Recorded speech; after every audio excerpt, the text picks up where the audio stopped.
Olá, boa noite. Estamos no ar com o Jogo do Poder pela rede CNT de televisão. Nosso convidado nesta noite é o diretor de investimentos do Fundo Postales, o fundo de pensão ligado aos Correios, Christian Schneider. Seja muito bem-vindo. Ótima noite, Christian. Obrigado, Luiz César. Boa noite a todos os telespectadores. É sempre um prazer estar com vocês. Na verdade, o Christian também é analista político, dirigente partidário, presidente do PSD de Londrina, e você tem acompanhado em Brasília, no trabalho que você faz no Postales, também a movimentação política que está acontecendo na capital da República e em todo o país. E esta semana, particularmente, bastante agitada por conta dos depoimentos, tanto na ação do TSE como também na Lava Jato. O clima ficou bastante quente em Brasília? Está ficando, né? Apesar de ser uma semana com carnaval e as pessoas achavam que com o carnaval, festas, o mundo político ia arrefecer e, na verdade, a oitiva, né, por parte do Marcelo Debrecht junto ao Herman Benjamin, relator no TSE, apimentou o pós-carnaval. E, na verdade, a gente já tinha até conversado sobre esse assunto em programas anteriores. A velocidade implementada pelo TSE no julgamento das contas de campanha da chapa Dilma Temer, ela estava num processo muito acelerado para o governo em si. E a estratégia que o governo tinha, na verdade, era colocar as delações do Odebrecht para dentro do processo no TSE para ganhar tempo, porque aí o TSE teria que escutar não só os delatores, mas testemunhas a cada delação dessa dentro do TSE também, além do processo criminal que está correndo junto ao STF. E o que está acontecendo agora? O Herman Benjamin não esperou, ele foi atrás da delação antes da delação chegar até ele oficialmente, e isso faz com que a estratégia de você ganhar tempo na tentativa de atrasar esse julgamento, talvez para o ano que vem, ou mais para o fim do mandato do Temer, acaba, na verdade, ocorrendo o contrário. Ele selecionou 4 delações premiadas que ele julgou que eram as mais relevantes para a questão da julgamento das contas da chapa Dilma Temer, e ele já começou a trabalhar em cima disso. Eu acredito que, provavelmente até o final do ano, nós temos condições de ter o voto do Herman Benjamin aí muito claro na mídia, e é um problema que o governo vai ter que enfrentar de frente. Na verdade, segundo especialistas ouvidos pelo jornal o Globo, é muito difícil a tese da separação da chapa, de que Temer não teria responsabilidade sobre as contas de campanha, ela praticamente cai por terra. Na verdade, o que ocorre? A chapa é una. Quando você faz o registro na chapa junto à Justiça Eleitoral, é a mesma coisa quando você faz o registro no caso do senador e seus suplentes. Não há como dissociar na regra eleitoral a toda a parte de financiamento e gastos da campanha. O CNPJ é um só. Então, o que acontece? A dissociação vai, talvez, e aí é uma tese que os advogados de defesa, primeiro, tentaram a separação das contas. Segundo, vai na tese de que, como o Temer não participou do processo de captação, na visão dos advogados, e ele não participou do processo de pagamento, ou melhor, do custeio da campanha, a responsabilidade dele é menor do que, no caso, a Dilma Rousseff, que era a cabeça de chapa. E aí eles vão tentar, na minha visão, graduar a pena de forma distinta. Mas complicado. Marcelo Debrecht disse em depoimento que Temer pediu dinheiro, não falou em valores, e ele, ao mesmo tempo também que ele disse que Temer pediu dinheiro diretamente a ele no palácio, numa atividade palaciana, ele também coloca a bomba no colo do Eliseu Padilha, o que o governo federal, de certa forma, comemorou. Na verdade, não é bem comemorar, né? A gente já sabia que o ministro Eliseu tinha, na verdade, primeiro, alguns problemas de saúde que não vem de hoje. E segundo, já colocado em outras delações de outras situações anteriores também, e outros problemas anteriores. E o que acontece é que, quando vai para a conta de um ministro, é muito mais fácil você se desfazer de um ministro, ou de alguém, mesmo ele sendo próximo ao presidente, para que ele assuma qualquer situação que seja relativa ao presidente da República. Como se fosse blindar a instituição presidente da República, no caso Michel Temer. E isso é uma prática que no Brasil e no mundo isso é normal e é feito de forma muito clara quase em todos os governos. Alguém próximo ao presidente já vai assumir a culpa para tentar blindar o presidente da República. Agora, a delação do Marcelo, a expectativa nossa é que nos próximos dias o STF coloque ou quebre, né, a questão do sigilo e divulgue essa delação. Ela tende a gerar, se ela for divulgada próximo ao dia 26 de março, que é o dia já marcado para manifestações públicas a respeito, né, do combate à corrupção no Brasil, tende a inflar essas manifestações. E isso gera uma crise política no curto prazo muito grande para o governo e um enfraquecimento não político do governo Temer, porque com relação ao Senado e à Câmara a coisa está bem equacionada. Então, diferentemente do governo, no governo Dilma, o Temer tem uma base de sustentação política que a gente não vê hoje, nem só talvez no primeiro mandato do Lula e no governo Fernando Henrique. Ele tem cerca aí de quase 400 parlamentares, deputados federais e praticamente 60, 70 senadores. Então é uma base de sustentação muito forte, ela aprova reformas, ela pode até questionar, no caso da reforma da Previdência, alguns itens, mas a probabilidade, caso as ruas não rujam muito forte, é que ele fique numa situação até confortável. Agora, a crise política, com essa gasolina colocada nos últimos dias, e tende a piorar, porque as delações devem ser mostradas à sociedade, deve ser quebrado o sigilo das delações, tende a fazer com que uma manifestação, por exemplo, no dia 26 de março, que, por exemplo, poderia dar 10 mil pessoas, tende a dar 100 mil pessoas, e aí a coisa começa a complicar. Ao mesmo tempo, falou-se em Brasília, Rodrigo Maia aventou a hipótese, depois recuou por conta da manifestação das ruas, mas é um balão de ensaio sobre a questão do Caixa 2, ou seja, vamos perdoar o Caixa 2, anistia de Caixa 2, que de certa forma também seria útil para Temer nessa questão da chapa.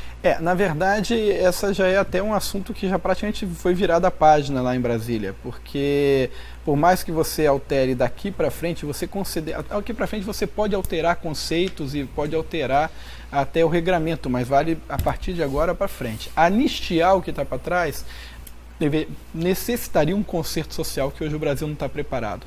É algo que a gente até conversa em rodas mais fechadas, entre os amigos, e é uma coisa que a gente tende agora nos próximos anos, nos próximos 6 anos, talvez até 10 anos, em virtude das operações existentes hoje, estarem criando filhotes.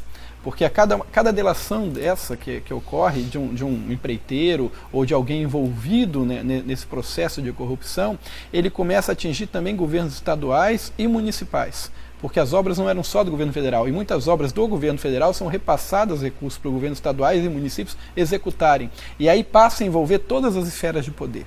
E a partir desse momento você não vai ter condições, até pelo regramento jurídico que nós temos, de julgar tantas pessoas na velocidade necessária para que não haja prescrições, que é infelizmente o que provavelmente vai ocorrer no Supremo Tribunal Federal. Quem conhece o ordenamento jurídico brasileiro e a forma como o processo penal se dá, independente de foro privilegiado ou não, você sabe, por exemplo, que um processo, são 6 testemunhas de defesa, 6 testemunhas de acusação, imagina 200 processos correndo no Supremo Tribunal Federal com 9 juízes, num prazo de 2, 3 anos não dá, vai levar 20 anos para ser julgado isso.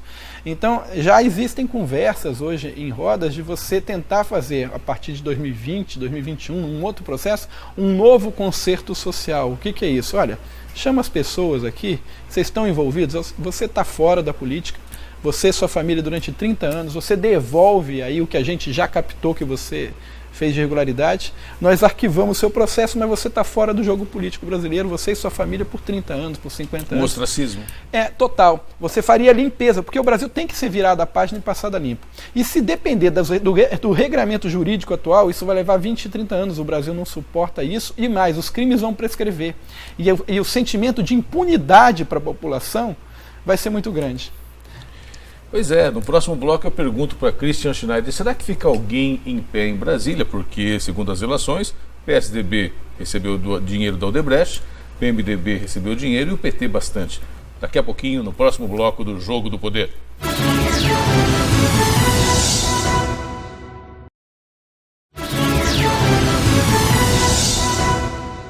Estamos de volta com o Jogo do Poder e nesta noite o nosso convidado é o diretor de investimento do Fundo Postales, Christian Schneider. Christian, a avaliação que a gente faz e a imprensa trazendo notícias a todo momento é que a questão da Lava Jato e as suas ramificações e mesmo a questão também da ação que está no TSE acaba atingindo todos os partidos, né? O PMDB grandemente atingido, o PT de forma quase que inequívoca e também agora a denúncia de que Aécio Neves pediu dinheiro também para Marcelo Odebrecht. A assessoria do PSDB diz que o dinheiro foi colocado de forma oficial na campanha, quando era possível, mas também recebeu dinheiro da Odebrecht. Alguém fica em pé ao final de tudo isso em Brasília? Algum partido sai ileso desse caos? Na verdade, politicamente, não. Juridicamente, bem provável. O que acontece é que a gente faz uma confusão e a gente, sociedade, faz uma confusão e quem não está no meio político faz essa confusão ainda mais complicada do que é doação legal e o que é corrupção. Então, o simples fato, hoje, o sistema democrático, ele precisa de financiamento. A democracia custa caro. Não existe democracia sem política. E não existe democracia sem dinheiro financiando o processo político. Isso é normal no mundo inteiro. O problema é que a que ponto e a que título esse dinheiro foi empregado e colocado e de que forma esse dinheiro foi tirado do próprio governo através de obras superfaturadas e colocadas de forma indevida, legal ou não, em campanhas políticas. Ou seja, a origem do dinheiro é importante. Com certeza. E o que está acontecendo nesse processo? Por muitas vezes, até porque as delações ainda não foram oficializadas, a quebra de sigilo, você tem muita fofoca. E nessa fofoca vai-se para a janela todos os nomes que receberam, legalmente ou não, doações das grandes empreiteiras do Brasil. Não existe hoje praticamente partido que não tenha recebido dinheiro de algum tipo de empreiteira, seja em nível federal, seja em nível estadual, até em nível municipal. E não existe, infelizmente, no Brasil hoje, pela forma como é processado o financiamento político eleitoral no Brasil, se nós seguirmos a lei como ela está posta, praticamente 99% dos políticos brasileiros têm algum tipo de financiamento que, ao ver ético da sociedade, e a gente teria que reformular isso, não reformular o ver ético da sociedade, reformular a legislação, ao ver ético da sociedade, essa situação não se adequaria às boas práticas. Por exemplo, poderia alguém interessado numa obra do governo, interessado em fazer alguém prefeito, governador, deputado, presidente da República, doar oficialmente para lá na frente, em contrapartida, ter uma obra, fazer uma obra para o governo, em termos éticos, é algo bem questionável. Mas no mundo inteiro hoje, você financia o seu grupo político. E quando você vai para o poder, o seu grupo político assume junto com você.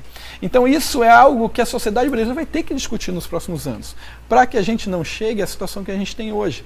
90% das coisas que aconteceram hoje no Brasil são em virtude da própria legislação do jeito que ela é. Nos Estados Unidos, eu tive recentemente lá, até tratando um assunto da Postales, as conversas que eu tive com senadores e deputados americanos, a conversa era muito clara. Lá o lobby é institucionalizado, por exemplo. Leia-se lobby, a relação institucional, o grupo de pressão que vai junto ao Congresso ou ao governo americano solicitar demandas a seu favor. Isso é institucionalizado e legalizado. Ou seja, só para a gente abrir um parênteses, a indústria de armas, que é muito forte nos Estados Unidos, ela patrocina deputados para defender seus interesses. E isso é legítimo e isso é institucionalizado. Para a sociedade. Colocado para a sociedade de forma transparente. Então, por exemplo, a Postales tem um passivo hoje, um litígio, na verdade, com um banco de Nova York, que foi administrador fiduciário das suas contas durante um período. A gente tem ações no Brasil contra o Banco de Nova York. E a gente já verificou, por exemplo, que a gente dificilmente, com as ações mesmo ganhas no Brasil, o Banco de Nova York, a filial no Brasil, não teria condições de bancar as ações. Então nós temos que provocar o Banco de Nova York em sua matriz. Então nós contratamos um escritório de advocacia nos Estados Unidos para começar a estudar ações sejam jurídicas ou políticas, para tentar fazer com que o Banco de Nova York sente na mesa e negocie com a gente. Isso nos Estados Unidos é legalizado e institucionalizado. No Brasil isso, como ele é feito de forma não legalizada e às vezes muito mais por debaixo dos panos, isso passa a ser crime ou eticamente condenável. Então essa diferença de comportamento a sociedade brasileira vai ter que discutir, e isso é fundamental na democracia, no financiamento político. A mudança que houve recentemente na questão de financiamento de campanha, tirando a possibilidade de pessoas jurídicas fazerem doação, melhorou o processo ou ela vai ser revista? Eu acredito que ela vai ter que ser revista. Eu tenho um posicionamento diferente de todo mundo. Eu sou contra o financiamento público. Eu acho que o dinheiro público não deveria ir para o financiamento político eleitoral. E muito menos para o fundo partidário. Eu sou contra o fundo partidário, sou contra o financiamento público. A política ela tem que ser financiada pela sociedade e não pelo poder público. O poder público já tem que cuidar de saúde, educação, segurança. Então eu acredito sim que o financiamento deveria ser totalmente privado, mas é uma posição minha. E privado de forma legítima, com um lobby legalizado, todo mundo sabendo que o fulano de tal é o deputado da bancada da arma, fulano de tal do tabaco, fulano de tal é da bancada LGBT. E esses grupos financiam os seus interesses. Isso é normal, porque o povo não é feito todo de relações sociais, as relações sociais são relações de poder e de interesse. E eles são financiados na sua vida privada, deveriam ser financiados na sua vida pública também. No próximo bloco, nós conversamos com Christian Schneider sobre o Fundo Postales. O dinheiro dos fundos de pensão pode ajudar o país a sair da crise? Um minutinho só, nós já voltamos.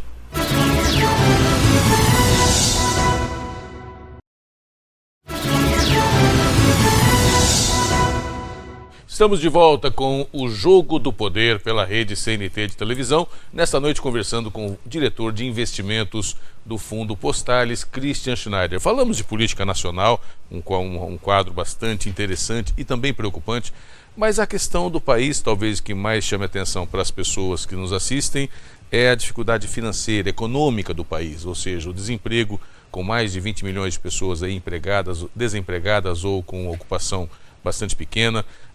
E a situação do país não melhorando muito nos últimos meses. Você colocou também em entrevista ao jornal Folha de Londrina que uma das alternativas, no seu entendimento, para o país seria utilizar o dinheiro dos fundos de pensão. Como seria feito isso? Na verdade, hoje a gente tem que deixar muito claro que o Brasil não tem uma cultura de poupança. Então, o cidadão brasileiro, infelizmente, talvez até pelo estilo de vida que tem, ele não tem essa cultura de poupar para a sua velhice ou para situações onde ele necessite desse recurso.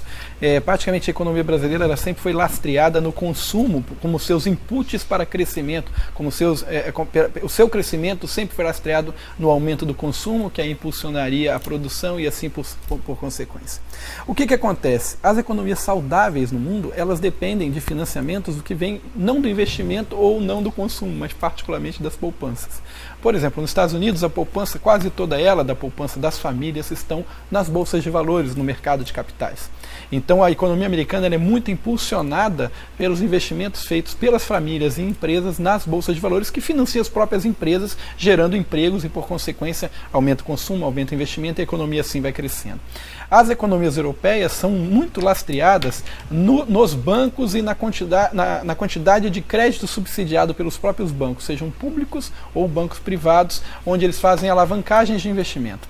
Durante muito tempo no Brasil, nos últimos 13 anos particularmente, com a queda dos juros e principalmente pela política até então lastreada no consumo, a forma com que o brasileiro viu o impulsionamento da sua economia através do consumo das famílias também foi lastreada por juros subsidiados para investimento e com gastos públicos. Isso levou à situação de falta de liquidez, quase uma insolvência para o governo, que levou a PEC 55 à contenção de gastos públicos e, ao mesmo tempo, pelo endividamento das famílias, levou a atividade bancária a uma falta de liquidez. Quando ela tem falta de liquidez do seu próprio dinheiro, automaticamente o custo para captar esse dinheiro passa a ser maior porque ele tem menos dinheiro no banco. Ele tem contábil, mas não tem financeiro. E isso faz com que aonde o Brasil vai encontrar uma saída para fazer com que haja um investimento na economia e volte a crescer a economia e assim gerar emprego, porque o mercado financeiro responde mais rápido que o mercado real. Hoje, quem tem poupança e quem tem acúmulo de riqueza no Brasil é somente os fundos de pensão, particularmente os fundos de pensão vinculados às empresas públicas, né? Ou atividades públicas ou relativas às associações de classe.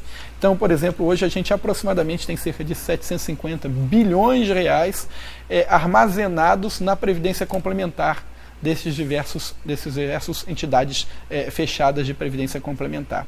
Essas entidades hoje estão concentradas os seus investimentos em títulos públicos, porque o governo precisava de recursos. O governo, a falta de credibilidade do governo fazia com que os juros para pagamento do governo em relação à sua própria liquidez ficassem maiores, e aí todos os fundos de pensão, por questão de risco soberano, quer dizer, quase risco nenhum, onde o governo automaticamente, normalmente ele honra suas contas, todo mundo carregou seus recursos para títulos públicos.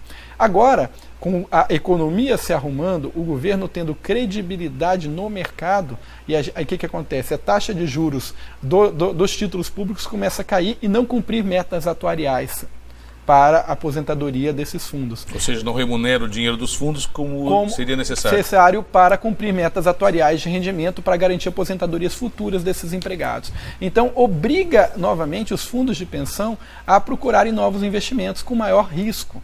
E aí você tem que fazer crédito para a iniciativa privada. A hora que você faz crédito para a iniciativa privada, e aí você fala de fundos multimercados, investimentos em renda variável em bolsa, você fala em debêntures, em fundos de direitos creditórios de empresa, você está alavancando a economia nacional, gerando empregos. E quando você fala em investimento de longo prazo, então não há nem o que se falar. A liquidez necessária para cumprir as metas de acionistas de um banco é de curto prazo. Dos fundos de pensão é na duration ou na duração necessária do plano. Então, investimento de infraestrutura faz muito sentido para fundo de pensão. Ou seja, trocando em miúdos para quem está nos assistindo, há dinheiro hoje nos fundos de pensão, eles podem no futuro próximo financiar empresas ou obras no sentido de receber recursos. Vou dar um exemplo aqui, pode fazer, por exemplo, uma duplicação de uma estrada para receber o pedágio no futuro. Exato. Ou financiar a empresa que vai fazer isso para depois pagar para o banco. Exatamente. E isso geraria empregos, ou uma fábrica, com certeza, gerando empregos para quem está em casa hoje nos assistindo e não consegue É o caminho natural de financiamento. E o único que existe hoje na economia brasileira, talvez saudável, porque você tem a contenção do gasto público por parte do governo, você tem a falta de liquidez bancária ou a dificuldade de crédito junto aos bancos, e você tem a não existência de um mercado de capitais consolidados no Brasil, porque você tem praticamente um monopólio e os custos da Bolsa, da IBM e Bovespa, são altos, e a falta de cultura de investimento em bolsa no Brasil é muito clara. Então, onde é que você tem poupança hoje para investir no Brasil e alavancar as empresas? Nos fundos de pensão. E você acredita que isso possa acontecer no curto prazo, até para dar um alívio para a sociedade? Eu acredito que sim, mas vai depender muito da estabilidade política. Então, qual é o receio hoje dos fundos de pensão? Quanto mais o governo estiver estável politicamente, as taxas públicas do Tesouro vão caindo. Obriga a com que a gente busque investimentos de crédito privado. Agora, com a instabilidade política, o governo começa a ficar instável, o mercado começa o quê? A não acreditar que o governo vai ter condição de pagamento lá na frente. Aí os juros do governo sobem, e aí você gera uma deseconomia e a gente tende a colocar o dinheiro onde tem menor risco, que é junto ao governo. Ou seja, trocando em miúdos, para a população, se as coisas continuarem tranquilas, esse dinheiro pode gerar emprego. Se a turbulência aumentar, a tendência é a gente apostar na crise do governo e ficar botando dinheiro no governo, que a remuneração é maior. Christian Schneider, muito obrigado pela entrevista. Uma ótima noite para você, uma boa semana. Muito obrigado, Luiz. É sempre um prazer estar com vocês e contem sempre comigo aqui. Para você, meu amigo, para você, minha amiga, espero que tenha gostado da nossa entrevista. Uma ótima noite para você e uma boa semana. Até mais.